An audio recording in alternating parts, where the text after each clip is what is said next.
The boneyard was where ships came to die. Everyone in the outer systems knew that much, and everyone who had ever drifted through the massive orbital junkyard could feel it in their bones, the silence of metal hulls that would never fly again, the emptiness of engines that had burned their last fuel 100 years ago or more. Cale Morrow did not mind the silence. He sat on the edge of his cargo hauler, a beat-up vessel he had named the Wrench, and he chewed on a ration bar while watching a dead cruiser slowly spin in the pale light of the brown dwarf star that anchored this whole graveyard together. He was 34 years old, human, and his hands were never clean. There was always grease under his fingernails, always a smear of oil on his jaw where he wiped his face with the back of his wrist, always some dark residue from whatever engine he had crawled inside that week. That was his job. He fixed things. Not fancy things, not elegant things, just broken things that nobody else wanted to bother with, alien engines that sputtered, life support units that wheezed, navigation arrays that pointed ships toward stars that had gone dark 1,000 years ago. He was not a scientist, and he was not an engineer with a wall full of degrees and certificates. He was a mechanic, plain and true, and he had learned his trade by taking things apart and putting them back together until they worked. His reputation stretched across 3 systems, not because he was famous, but because word travels in the fringe, and when someone needs a miracle done with duct tape and a wrench, they ask around until they find the guy who can do it. That guy was always Cale. He was finishing his ration bar and thinking about the busted thruster on a Crethari freight hauler he had been working on when his comm unit buzzed, and the voice on the other end was not one he recognized. It was soft and careful, the kind of voice that chose every word like it was placing glass on a shelf. "I am looking for the human mechanic called Cale Morrow," the voice said. "You found him," Cale said, and he wiped his mouth with the back of his hand. "My name is Shuren Oda, and I am coming to your dock. I will be there within the hour. Please do not leave." Cale raised an eyebrow at nobody in particular. "Lady, I live here. I am not going anywhere." The comm went dead. 40 minutes later, a sleek diplomatic shuttle, the kind that cost more than everything Cale had ever owned combined, docked at his port. The woman who stepped off was not human. She was Velthari, and Cale had seen a few of them over the years, but never up close like this, never standing in his greasy little dock looking completely out of place. She was tall, taller than him by a full head, and her skin had a faint shimmer to it, like light lived just beneath the surface. Her eyes were wide and silver, and old in a way that had nothing to do with age. The Velthari were one of the elder species, one of the civilizations that had been sailing between stars when humans were still figuring out fire, and they carried themselves with a dignity that made everything around them look small. Shuren Oda looked at the stained walls of Cale's dock, at the scattered tools, at the half-eaten ration bar on the console, and to her credit she did not flinch. "Thank you for seeing me," she said. "You did not give me much choice," Cale said, but he said it with a grin, and he pulled out a crate for her to sit on because he did not own a second chair. She sat, and she placed a small data chip on the crate between them, and she began to talk. She told him about the Ethan Sail. Cale had never heard the name, but Shuren spoke it like a prayer, and he could tell from the way her voice thinned that this was not just a ship to her. The Ethan Sail meant breath of stars in the old Velthari language, and it had been a cathedral ship, one of the great vessels of the Velthari Golden Age, built over 12,000 years ago when her people were at the peak of their power and knowledge. It was not powered by fusion or antimatter, or any of the conventional energy sources that modern ships used. It ran on starlight. Pure, captured, living starlight, harvested by enormous crystalline sails and channeled through a resonance heart at the center of the ship, a crystal sphere the size of a building that turned light into power and power into flight. The Ethan Sail had been lost 12,000 years ago, vanished during a voyage and never seen again. And for millennia, the Velthari had mourned it as gone forever. Until 3 months ago, when a deep space survey probe found it. Drifting in a hollow region of space far from any star, dark and silent and impossibly intact, the great cathedral ship was still there, waiting in the black. "We sent our best engineers," Shuren said, and now her voice was tight with something that sounded like grief. "They studied it for weeks, they scanned every surface, they consulted every archive we have left, and they could not make it work. They could not even understand how it was supposed to work." She paused and looked at her hands. "We have lost too much, Kale Morrow. My people were once builders of wonders, and now we cannot even read the language our ancestors wrote in light. The knowledge is gone. The understanding is gone. We are children staring at the work of giants." Kale was quiet for a moment. "So why come to me?" he asked. Shuren looked at him with those silver eyes, and he could see that this next part cost her something to say. "Because humans have a reputation among the elder species. You are not the oldest, you are not the wisest, you are not the most advanced, but you are the most stubborn. Your people do not respect the impossible. You take things apart. You break them further, you make a mess. And somehow at the end of it all, the thing works again." She paused. "My government thinks this is a fool's errand. My colleagues think I am desperate. And perhaps I am. But I have read about what human mechanics can do, and I believe that the Ethan sail needs hands that are not afraid to touch it." Kale looked at the data chip on the crate. "What is the pay?" he asked, because he was still a working man and hope did not fill fuel tanks. She told him. His eyebrows went up. "And if I fail?" he asked. "Then you fail," she said simply, "but at least someone would have tried with honest hands." Kale picked up the data chip and turned it over in his fingers and thought about a 12,000-year-old ship that drank Starlight and sang. And he thought about the fact that he had never in his life walked away from something broken without at least giving it a chance. "All right," he said, "show me this ship of yours." The journey took 4 days, and Shuren spent most of it in quiet meditation, while Kale spent most of it reading every scrap of data on the chip, which was not much. The Velthari engineering reports were full of terms he did not understand and conclusions that all amounted to the same thing, which was, "We do not know." When they arrived at the coordinates, Kale stood at the viewport and said nothing for a long time. The Ethan sail was enormous. It hung in the darkness like a frozen dream, a ship the size of a small city, and even dead and dark it was the most beautiful thing he had ever seen. Its hull was made of something that looked like crystal and bone woven together, and its shape was not like any ship he knew. It curved and swept and spiraled like it had been grown rather than built. The great sails were folded against its body like the wings of a sleeping bird, and every surface was fractured with thousands of tiny cracks that caught the light of their shuttle's lamps and threw it back in broken rainbows. It was broken. It was beautiful. And it had been alone in the dark for 12,000 years. Kale suited up, crossed the gap, and stepped through a hull breach into the cathedral ship.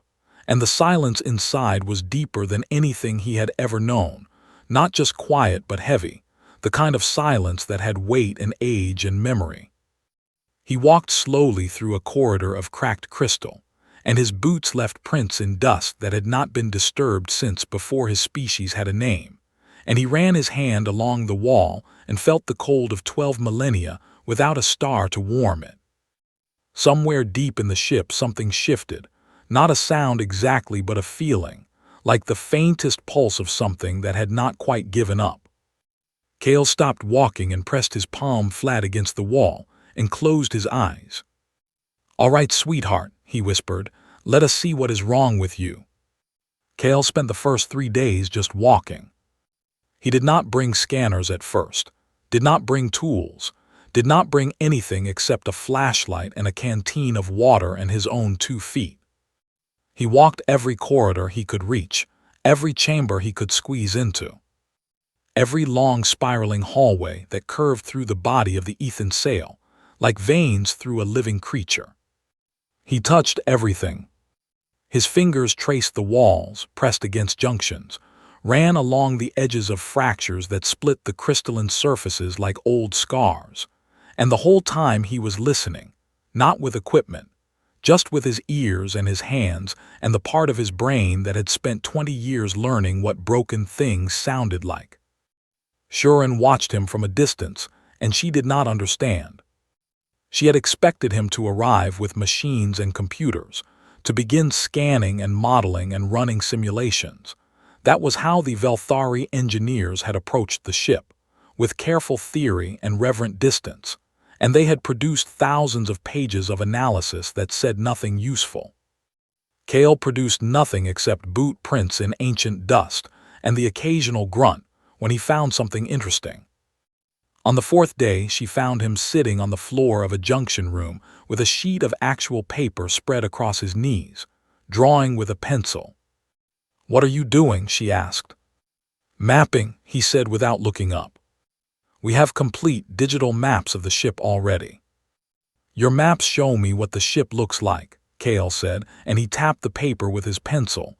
"My map shows me what the ship feels like. There is a difference." He had drawn a rough layout of the section he was in, and across it, he had made marks and notes in a handwriting so messy that Shuren could barely read it.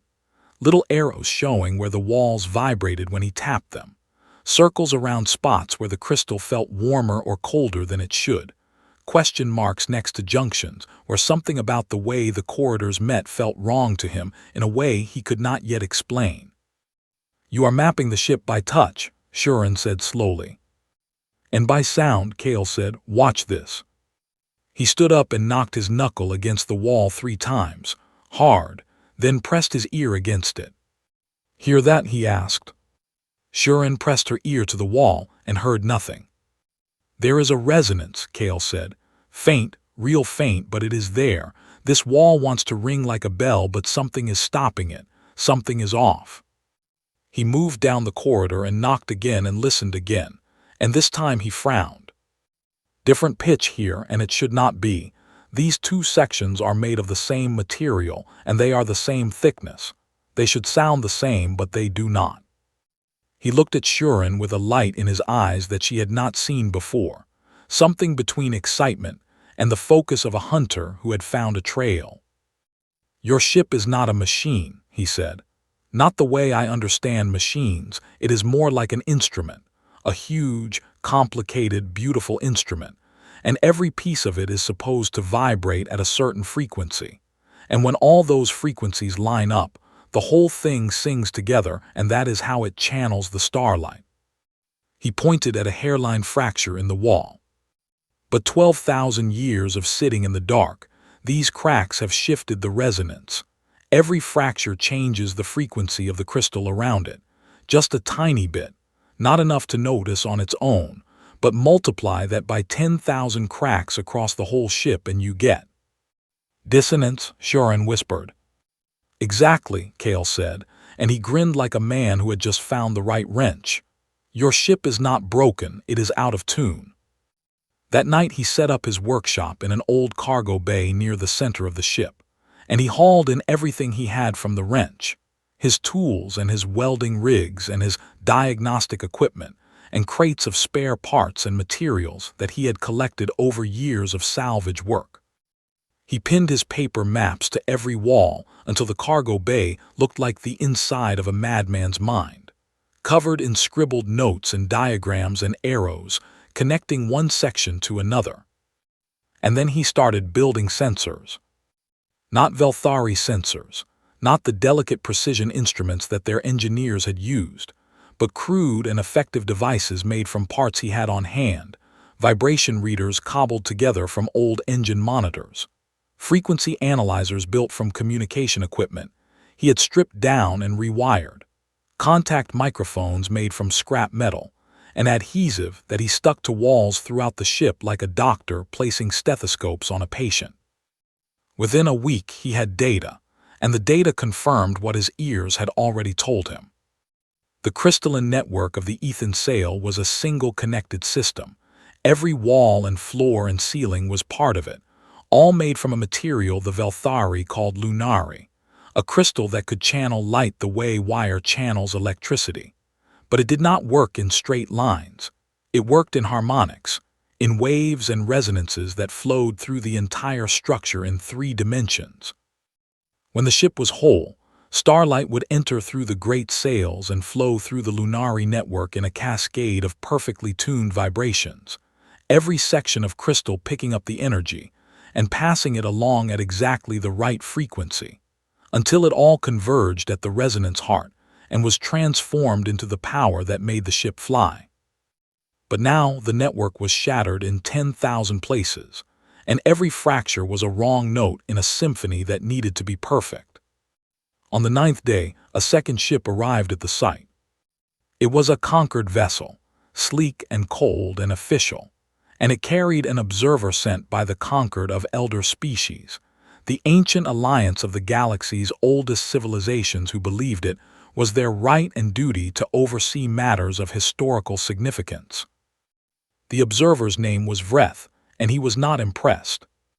He was an insectoid being from a species called the Dehale, tall and angular with a hard carapace the color of dark iron, and he had compound eyes that reflected everything and gave nothing away, and when he spoke his voice clicked and rattled like stones in a jar.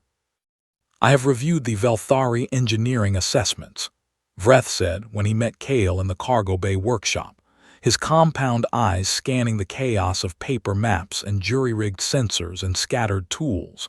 Their conclusion was that restoration is impossible without the original construction techniques, which have been lost.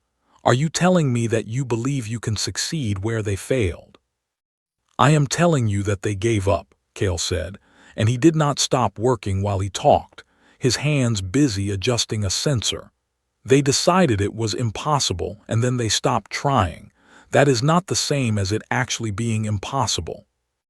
"And what qualifies you?" Vreth asked, and the question had an edge to it like a blade wrapped in courtesy. "You have no formal education in crystalline harmonics, no background in Velthari engineering, no understanding of photonic energy systems. You are a salvage mechanic from a species that has been traveling between stars for less than 300 years. Kale finally looked up. "You are right," he said. "I do not understand this ship, not yet, but I understand broken things, and broken things are the same everywhere. It does not matter if it is a tractor engine on a farm on Earth or a 12,000-year-old alien cathedral that runs on Starlight. Something is wrong and it needs to be fixed, and fixing things is what I do." Vreth's compound eyes glittered. "The conquered will be watching," he said, and there was a warning in it. "If you damage this relic with your crude methods, there will be consequences." "Noted," Kale said, and he went back to his work. Shuren found him later that night, deep in the ship, in a section he had not explored before, the lowest level, the core. The corridor that led there was narrow and dark, and the crystal walls were thicker here, denser, and even cracked as they had a weight to them that Kale could feel in his chest, like standing near something immensely powerful that was sleeping. At the end of the corridor was a door that Kale had to force open with a pry bar, and beyond it was a chamber that took his breath away. It was round, perhaps 50 meters across, and the ceiling rose high above into shadow, and in the center of the chamber, suspended by crystal struts that connected it to every wall and floor and ceiling, was the resonance heart.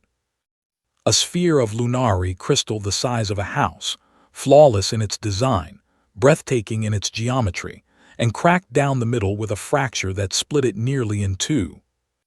It was dark, completely dark, a dead thing at the center of a dead ship. Shuren stood beside Kale, and he could hear her breathing change, and he knew without asking that she was trying not to cry. "This is the heart of everything," she said quietly. "When it worked it would have been blinding, a miniature star burning inside the ship, powering everything. And now look at it." Kale looked at it for a long time. Then he reached into his pocket and pulled out a small metal tuning fork, A simple thing, a tool he used sometimes to test the ring of engine components by ear. He struck it against his palm and held it against the surface of the resonance heart, and the clear tone of the fork hummed through the air and into the crystal. And something happened. Deep inside the heart, so faint that he almost missed it, a light pulsed, a single ghostly flicker of pale white luminance that traveled along the surface of the crack and vanished as quickly as it had come. Shuren gasped. Kale pulled the tuning fork away and stared at the heart, and a slow grin spread across his face, the kind of grin that Shuren would come to know very well in the weeks ahead, the grin of a man who had just been told that the patient still had a heartbeat. "You are still in there," he said softly, and he put his hand flat on the cold crystal. "All right, we can work with that." The work was slow, and it was brutal, and there were days when Kale thought he had lost his mind for ever agreeing to this. He could not replace the broken Lunari crystal, because no one in the galaxy could make it. The knowledge of how to grow it had been lost with everything else from the Velthari Golden Age. So he had to work with what was already there. And what was already there was a ship full of fractures that had spent 12,000 years slowly falling out of tune. His approach was something no Velthari engineer had ever tried, because no Velthari engineer would have thought of it.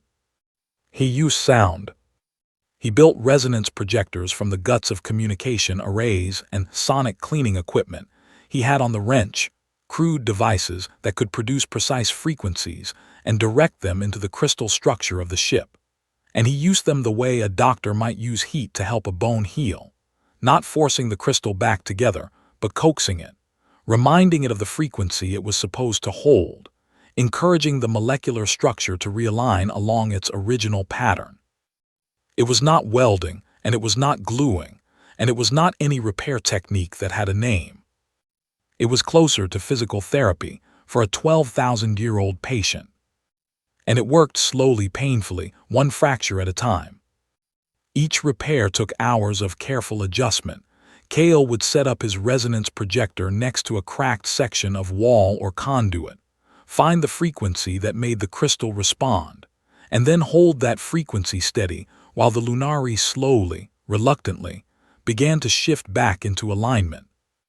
The crystal did not mend itself completely, the cracks did not vanish, but the resonance returned, like a broken string on a guitar that could not be replaced but could be tuned to sound close enough to write. He worked 18-hour days. He slept on the floor of his workshop in the cargo bay, curled up on a bedroll surrounded by his maps and tools, and he ate when he remembered to eat, and he drank water when Shuren put a canteen in his hand, and refused to leave until he drank it. The crystal cut him constantly. Lunari had edges like razors where it was fractured, and no matter how careful he was, his hands were always bleeding, always wrapped in bandages that turned dark within hours, and he went through more medical tape in 3 weeks than he had used in 10 years of normal salvage work. On the 14th day of repairs, he had an accident. He was working on a harmonic junction deep in the ship, a place where 6 crystal conduits met and merged, and he miscalculated a frequency, and the feedback hit him like a wall of sound, a pulse that rattled his skull and left his left ear ringing with a high, thin whine that did not stop. Shuren wanted him to take a break, and Vreth suggested that perhaps this was a sign that the work was beyond human capability, and Kale told them both that he would rest when the ship was fixed and not a day before.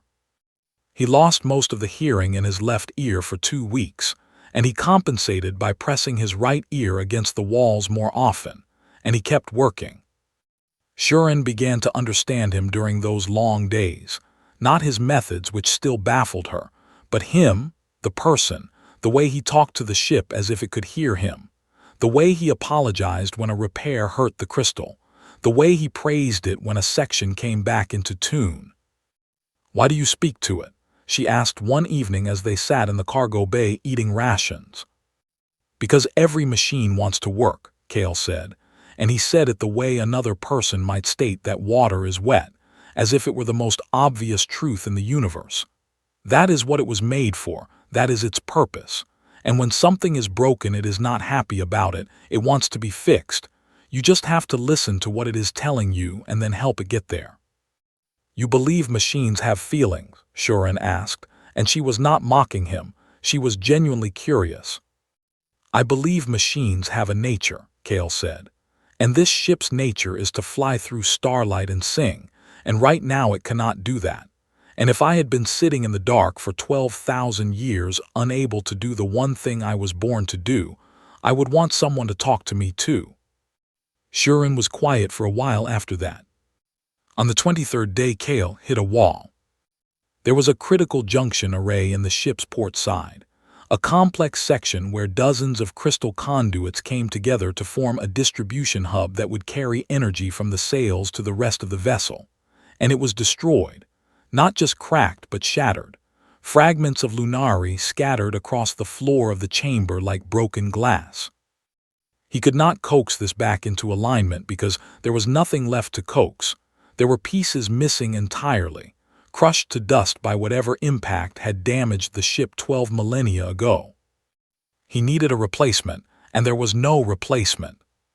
He tried every material Shuren could suggest, Velthari composites and synthetic crystals and engineered silicates, and the ship rejected all of them. The energy would not flow through them. The harmonics would not carry. It was like trying to fix a violin with a piece of rubber. The material simply did not belong. Kale sat on the floor of the shattered junction and stared at the mess, and for the first time since he had arrived, he felt something close to despair. Then he looked down at his own hands, at the bandages dark with blood, at the scars forming on his palms, and he looked at the tool belt around his waist, and an idea came to him that was so absurd and so simple that he laughed out loud. He went back to the wrench and he cut a piece of carbon steel from a spare structural bracket. Good, honest, human-made steel. Nothing special. The kind of metal you could buy at any supply depot in the fringe. He filed it by hand until it was exactly the right thickness, smooth on every surface, shaped to fit the gap in the junction array. Then he took a handful of lunari dust, the finest fragments he had swept up from the floors of damaged sections, and he mixed it with a high-strength epoxy compound from his repair supplies, and he painted this mixture onto the steel bracket in a thin, even coat and let it cure. He held the finished piece up to the light, and it looked ridiculous, a chunk of crude gray metal wearing a thin, glittering skin of crystal dust, something you might find in a junkyard, not in a cathedral. He installed it anyway.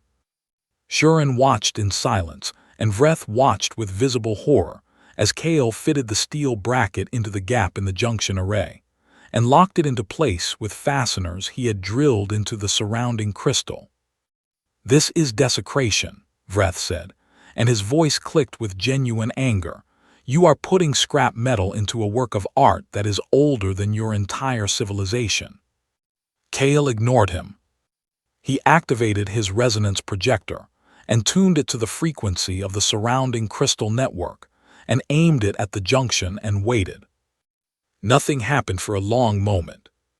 Then the lunari dust in the epoxy coating began to glow, faintly, a dim shimmer that traveled along the surface of the steel bracket, and the crystal conduits on either side of the gap flickered, and energy moved through the junction for the first time in 12,000 years. Not perfectly, there was a roughness to it, a slight distortion in the harmonic that a Velthari purist would have wept over, but the energy flowed, it connected, it worked. Shuren put her hand over her mouth. "That is impossible," Vreth said flatly. "Apparently not," Kale said. He used the same technique 7 more times over the following weeks, wherever sections of the crystal network were too damaged to be healed. He bridged them with hand-shaped steel coated in lunari dust, and each time the ship accepted the patch, not gracefully, not perfectly, but it accepted it the way a living body accepts a prosthetic, with adjustment and adaptation. Word of what he was doing reached beyond the worksite. The conquered of elder species had been monitoring through Vreth's reports, and they were not pleased. Messages began arriving addressed to Shuren from the Velthari Council, pressured by the Conquered, demanding that the project be halted. The Concord's official position was that the Ethan sail was a cultural treasure of galactic significance, and that allowing a human to modify it with crude materials was an act of vandalism. Shuren knew the real reason. If the Ethan sail flew again, it would be a symbol of Velthari renewal, proof that the elder civilization was not as diminished as the galaxy believed, and the Conquered was built on a balance of power that required the Velthari to remain in decline. She fought back. She argued and negotiated and called in every favor she had earned in a lifetime of diplomacy, and she risked her career and her reputation, and possibly her freedom to keep Kale working. Kale did not know about most of this. Shuren did not tell him. She simply made sure that every time he looked up from his work the path was still clear for him to continue. Meanwhile, something unexpected was happening with Vreth. The D-Hale observer had stopped sending critical reports to the Conquered, not because he had been asked to, but because he had started watching Kale with a different kind of attention, the attention of someone who was seeing something he had never seen before and did not yet have words for. He began asking questions, quietly, standing at the edge of the workshop while Kale worked. "Why did you choose that frequency and not the one indicated by the harmonic model?" Vreth asked one day. "Because the model says what the frequency should be, but the crystal is telling me what the frequency actually is, and they are not the same thing. The crystal has changed over 12,000 years. It has settled into new patterns, and I have to work with what it is now, not what it was supposed to be." Vreth was silent for a long time after that. On the 41st day, Kale reconnected the last sail conduit to the resonance heart. It was the final link in the chain, the last broken connection between the great crystalline sails that would capture Starlight and the heart that would transform it into power. And when he finished the repair and stepped back and looked up, the entire crystal network of the Ethan sail pulsed with light. Not bright, not strong. A faint and fragile glow that traveled through the walls and floors and ceilings like dawn creeping through fog. A pale luminance that moved in slow waves from the bow to the stern and back again. The light of a ship that was not alive but was no longer completely dead. It was breathing. Kale stood in the corridor with his bleeding hands at his sides and his bad ear ringing, and his body aching from 41 days of relentless work. And he watched the light move through the walls of the ancient ship, and he smiled. "Good girl," he whispered. In the cargo bay, Shuren pressed her palm against a glowing wall and wept, and in the corridor outside, Vreth stood perfectly still and watched the light pass over his dark carapace and said nothing at all. They towed the Ethan sail out of the dark hollow and into the light of a nearby star. It took 3 tugboats and 2 days of careful maneuvering to move a ship the size of a small city through open space without damaging the repairs, and Kale spent every minute of it standing at a viewport on the cathedral ship's bridge watching the darkness slowly give way to the distant glow of a yellow sun. The bridge was a vast chamber at the top of the ship, walled in crystal that would have been transparent when the ship was alive, offering a view in every direction. But now the fractured lunari was clouded, and Dim and Kale could only see the star as a hazy point of gold growing brighter as they drew closer. Shuren stood beside him, and her silver eyes reflected the approaching light, and Kale could see that her hands were trembling. "Are you ready?" she asked.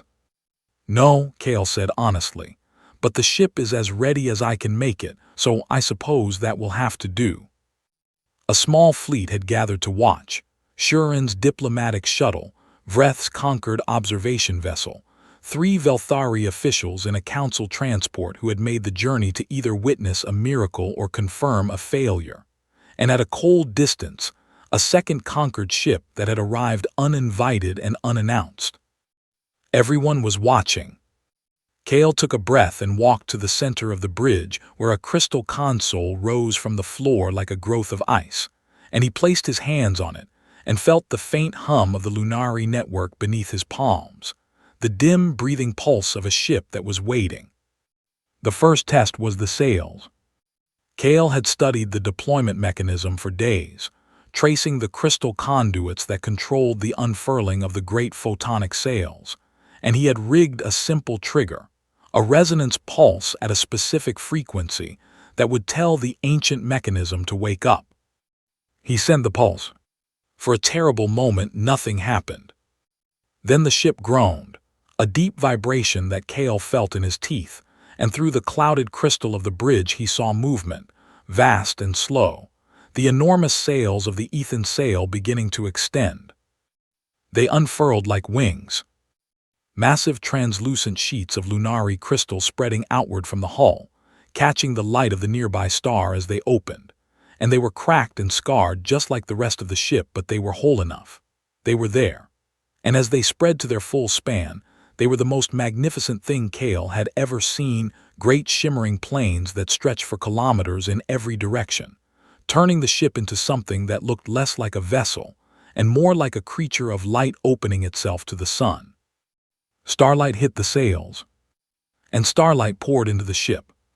Kale felt it immediately, a surge of energy through the Lunari network, a rush of power flowing from the sails through the conduits through every crystal wall and floor and corridor, racing toward the resonance heart at the center of the ship like a river breaking through a dam. For 3 seconds it was beautiful. Then everything went wrong. The energy hit the first of Kale's steel patches, and the harmonics distorted, not much, just a slight wobble in the frequency. But the wobble cascaded forward into the next section of crystal and amplified, and it hit the next patch and distorted again, and the distortion compounded and fed back on itself, and suddenly the entire network was screaming. Alarms did not exist on the Ethan sail because the Velthari who built it had never imagined it could fail. But Kale did not need alarms. He could hear the wrongness, a rising shriek in the crystal that climbed in pitch and intensity as feedback loops cascaded through the ship. The walls blazed with uncontrolled light, blinding white pulses that strobed through the corridors like lightning, and the floor shook, and Kale heard a sound from deep below that chilled him to his core, the crack of crystal under stress, the resonance heart straining against forces it was not designed to handle in this way. On the comm channel, the Velthari officials were shouting, "The harmonics are catastrophic. Shut it down now." The conquered observer vessel was already broadcasting to its superiors. "Experiment has failed. The vessel is destabilizing. Recommend immediate evacuation of all personnel." Shurin grabbed Kale's arm, and her grip was strong enough to hurt. "We have to leave," she said, and her voice was steady but her eyes were wide with fear. "The heart is going to rupture. If it goes, it will take the whole ship with it." Kale looked at her. Then he looked at the corridor that led down into the body of the ship, toward the core, toward the resonance heart, and the corridor was a tunnel of wild light and shaking crystal, and it looked like the throat of something alive and angry. "I am not leaving," he said. "Kale." "I know this ship," he said, and he said it with a certainty that came from somewhere deeper than thought, from 41 days of sleeping in its corridors and bleeding on its walls and listening to its broken voice. "I know what is wrong. I can feel it. The harmonics are fighting each other because the patches changed the resonance pattern, and the heart does not recognize the new pattern. It is trying to sing the old song, and the ship cannot do that anymore. It needs a new song." "What does that mean?" Shurin demanded. "It means I need to get to the heart," Kale said, and he pulled free of her grip and ran. The corridors were chaos. Light blazed from every surface in blinding strobes. The crystal walls howled with discordant frequencies that felt like needles in his skull.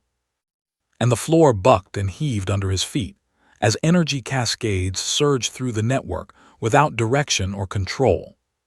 He ran through it all. He knew the way by heart.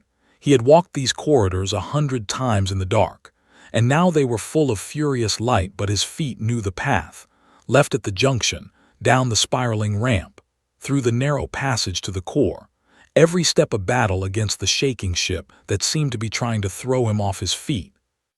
A crystal panel blew out to his left and a shard sliced across his forearm, and he did not stop.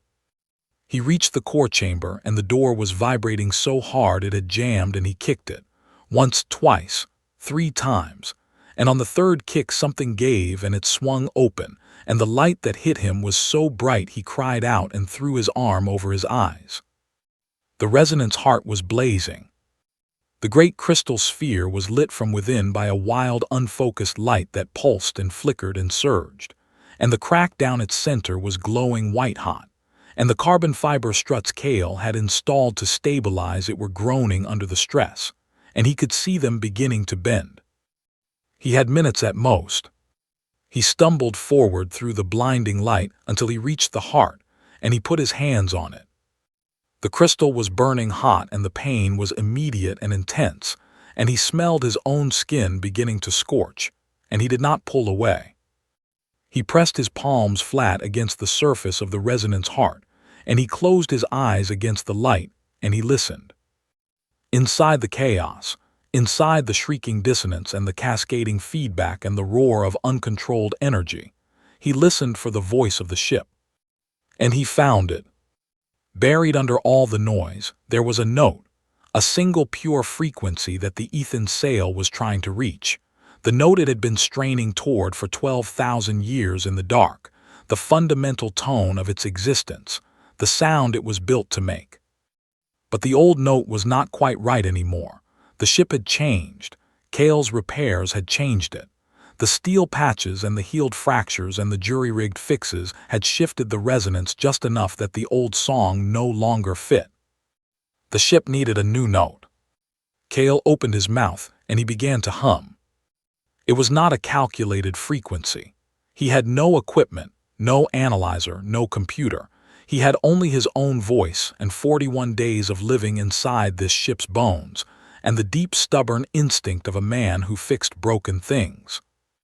He found the note the way a musician finds a harmony, by feel, by the vibration in his chest, by the way the air itself seemed to lean toward the right pitch. He hummed and the note was wrong at first, too low, and the chaos continued and he adjusted, shifting upward, searching, and his hands were burning and tears were streaming from his eyes behind his closed lids, and the ship was screaming around him. Then he found it. The note locked in and he felt it in every bone in his body, a resonance that was not the old Velthari harmony and was not a human sound but was something new, something that belonged to both, a frequency that accounted for every original crystal and every steel patch and every healed fracture, a song that the ship had never sung before but was meant to sing now. The resonance heart responded. The wild pulsing slowed, the shrieking harmonics faltered, and one by one, deck by deck, the crystal network of the Ethan sail began to align to the new frequency. The cascading feedback loops collapsed as the energy found its path, flowing smoothly through the crystal where it could and flowing roughly, but steadily through the steel patches where it had to. Not perfect, not the way it was 12,000 years ago, but functional and alive and real. The light in the heart changed. The blinding chaotic white softened and deepened and took on color, a warm golden hue that had never been part of the original design, and Kale knew with absolute certainty that the gold was his, the color of starlight passing through carbon steel and epoxy and lunari dust, the color of human hands woven into an alien song. The light flowed outward from the heart through every conduit in the ship, and the Ethan sail lit up from the inside like a lantern. Not the cold, perfect white of its ancient design, but something warmer, something scarred and mended and golden at the edges, and the great crystalline sails caught the light and blazed, and the ship was alive. Kale collapsed. His knees hit the floor and his hands came away from the heart, and they were ruined, burned raw, the skin blistered and cracked, and he was shaking and weeping and laughing all at the same time because the ship was singing. He could hear it, not with his damaged ears but with his whole body, a deep and resonant hum that filled the core chamber and the corridors and every space in the great cathedral ship from bow to stern. The comm channel was silent. Everyone, the Velthari officials and the conquered observers and Shurin on the bridge, all of them were silent, because through every viewport and every sensor and every channel the same impossible thing was visible. The Ethan sail was flying.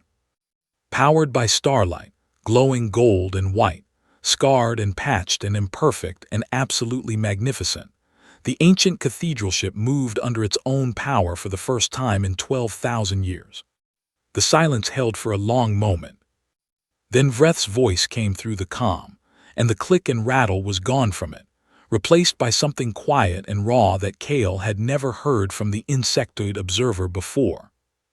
"It sings," Vreth said softly, and there was wonder in his voice that 12,000 years of elder civilization had not prepared him for. Kale woke up in a medical bay that was not his own. The ceiling above him was smooth and pale, and humming with a soft warmth that he recognized immediately. Lunari crystal, alive and glowing with the faint golden light that he had come to know better than his own heartbeat. He was on the Ethan sail, in a chamber that the ship had apparently powered back to life on its own, once the energy began flowing again. And the medical systems, designed 12,000 years ago by people who understood healing in ways the modern galaxy could not, had gone to work on his burned hands with a gentle precision that made his own field medicine look like butchery. His palms were wrapped in something that was not bandage, but felt like warm light pressed against his skin, and the pain was still there but muted, pushed to a distance where he could think around it. Shurin was sitting beside him. She looked like she had not slept. Her luminous skin was dim with exhaustion, and her silver eyes were red at the edges. But when she saw him open his eyes, she smiled, and it was the kind of smile that made the last 41 days worth every drop of blood and every hour of lost sleep. "How long was I out?" Kale asked, and his voice was rough. 14 hours, Shurin said. "How is the ship?" Shurin laughed, a sound he had never heard from her before, light and unguarded and full of a joy that he suspected she had not felt in a very long time. "The ship is flying," she said. "Under its own power, stable, the sails are deployed and the heart is beating and the energy network is holding. It is not perfect. There are fluctuations and rough spots, and your steel patches create harmonic distortions that would have made my ancestors wince. But it is flying, Kale. It is alive." He let his head fall back against the medical platform, and he stared at the glowing ceiling, and he felt something loosen in his chest that he had not realized was tight. "Good," he said quietly, "that is good." In the days that followed, the galaxy reacted in the way that galaxies do, which is to say loudly, and with great disagreement about what had just happened. The flight of the Ethan sail was impossible to suppress or ignore. The conquered observation vessel had recorded everything, and the data had been transmitted to 100 worlds before anyone thought to classify it. And within a week the story was everywhere. A human mechanic, a single man with hand tools and scrap metal, had restored a legendary cathedral ship that the greatest minds of the elder civilizations had declared permanently dead. The conquered of elder species held an emergency session, and the debate was fierce. Several member species argued that the restoration was illegitimate, that the crude modifications Kale had made to the Lunari network amounted to vandalism, that the ship as it flew now was not truly the Ethan sail but some degraded hybrid version contaminated by human interference. Others argued that the ship was flying, and that results mattered more than methods. The Velthari said very little during the debate because they did not need to. The Ethan sail spoke for itself. Glowing and humming and sailing through the light of a star for the first time in 12 millennia, and that was an argument that no amount of political maneuvering could counter. The moment that changed the conversation came from the last person anyone expected. Vreth requested the floor at the conquered session. The D-Hale observer had been sent to document a failure. Everyone knew that. He had been chosen specifically because of his known skepticism toward younger species and his reputation for precise and merciless assessment. And when he stood before the assembled representatives of the galaxy's oldest civilizations, every compound eye and sensor cluster and organic lens in the chamber turned toward him. He spoke for 11 minutes. He described what he had seen in clinical detail, the state of the ship when Kale arrived, the methods Kale had used, the crude sensors and the paper maps and the resonance projectors built from salvaged communication equipment, the carbon steel patches coated in crystal dust, the 18-hour days and the bleeding hands and the hearing loss and the refusal to stop. And then he said something that was not clinical at all.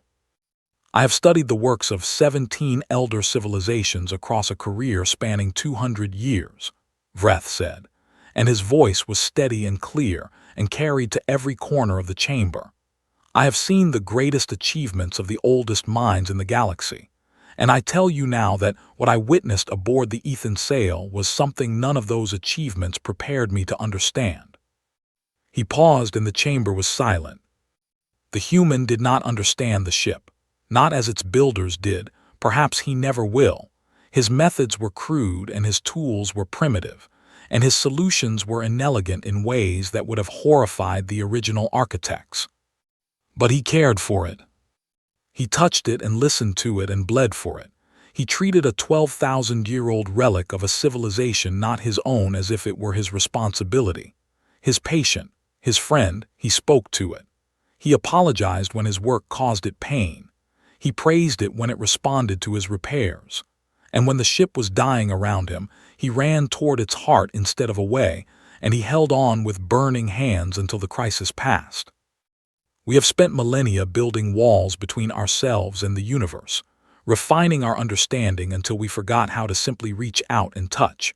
We analyze and theorize and model and simulate, and we have achieved wonders through these methods. But somewhere along the way, we lost the thing that the human never had to learn, because he never lost it in the first place. The willingness to put his hands on something broken and stay there until it is fixed, not because he understands it, but because it needs him. The human never learned our walls, and perhaps that is not ignorance, perhaps that is the point. The chamber was quiet for a long time after Vreth finished speaking. The conquered did not officially endorse the restoration, because politics does not allow for that kind of honesty, but they did not condemn it either. And in the silence between those two positions, the Velthari took their ship home. Kale was not aboard when the Ethan Sail made its final journey to the Velthari homeworld. He had said his goodbyes to the ship quietly, alone, on the last night before the Velthari crew took over, walking the corridors one final time with his bandaged hands trailing along the warm, glowing walls. The ship hummed around him, and the light that filled the halls was not the cold white of its original design, but something warmer, golden at the edges. And Kale knew that the gold would always be there, woven into the crystal network wherever his steel patches bridged the gaps, a permanent mark of human hands in an alien masterpiece. He stopped at the resonance heart chamber and stood before the great sphere that he had held while it burned him, and he pressed his forehead against it gently. And the crystal was warm now, alive, pulsing with the steady rhythm of captured starlight. "You did good," he told it. "You did real good." The ship hummed a note that resonated in his chest, and he chose to believe it was saying the same thing back to him. Shuren found him at the airlock. "The Council wants to offer you a position," she said. "Chief Consultant to the Velthari Restoration Initiative. They want to find more lost ships, more relics, and they want your help restoring them." Kale looked at her, and he was genuinely touched, and also genuinely uncomfortable with the idea of a title, and an office and meetings. "Tell them I appreciate it," he said, "and tell them that if they find something broken they can call me. I do not need a title for that. I have a comm unit and a ship, and I am not hard to find." Shuren smiled, And this time there was something in her eyes that went beyond gratitude, a respect that was deep and real and permanent. "Thank you, Kale," she said, "for everything." "Thank the ship," he said. "She did most of the work, I just helped her remember how." He flew the wrench back to the boneyard, and he parked in his usual spot, and he sat on the edge of his dock with a ration bar, and looked out at the field of dead ships drifting in the pale light of the brown dwarf. Everything was the same as it had been before. The grease-stained walls, the scattered tools, the half-empty canteen, the silence of metal and space. But he was different. Not in any way that showed on the outside. He was still the same man with the same rough hands and the same messy hair and the same oil-stained jacket. But something had shifted inside him, a knowledge that sat deep in his bones, the knowledge that he had held a dying star in his palms and sung it back to life. His comm unit chimed more often now. Not because he advertised, he never had, but because word travels in the galaxy the same way it travels in the fringe, quietly and relentlessly. And the people who came to him now were not just fringe captains with busted thrusters. They were representatives of elder species, scholars and historians and engineers who had artifacts and relics and ancient machines that no one alive could make work. Things that had been sitting in museums and vaults and holy chambers for thousands of years, beautiful and dead, waiting for someone who was not afraid to touch them.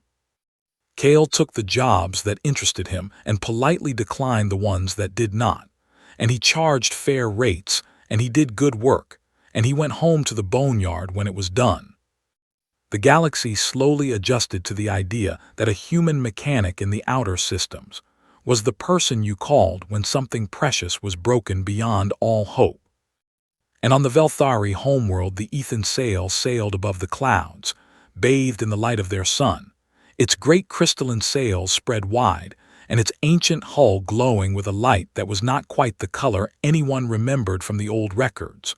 Warmer, more golden, carrying within its spectrum the unmistakable signature of carbon steel and human determination. Children pointed at it and asked why it glowed gold, and their parents told them the story of the human mechanic who fixed the unfixable. And the story grew with each telling the way good stories do, but the heart of it stayed true. A man with rough hands and a stubborn heart had walked into the dark and brought back the light. 6 months after the restoration, Kale was in the boneyard, elbow deep in the engine of a Kreth freighter that had a coolant leak he could not find, cursing quietly and covered in something green and foul-smelling, when his comm chimed. He pulled himself out of the engine and wiped the green stuff off his fingers and answered. It was Shorin. She did not say hello. "Kale, we found another one." He stood there in his filthy workshop with green coolant dripping from his elbows and a wrench in his back pocket, and the boneyard stretching out around him in every direction, full of broken things waiting in the dark. And he felt that feeling again, the one he had felt when he first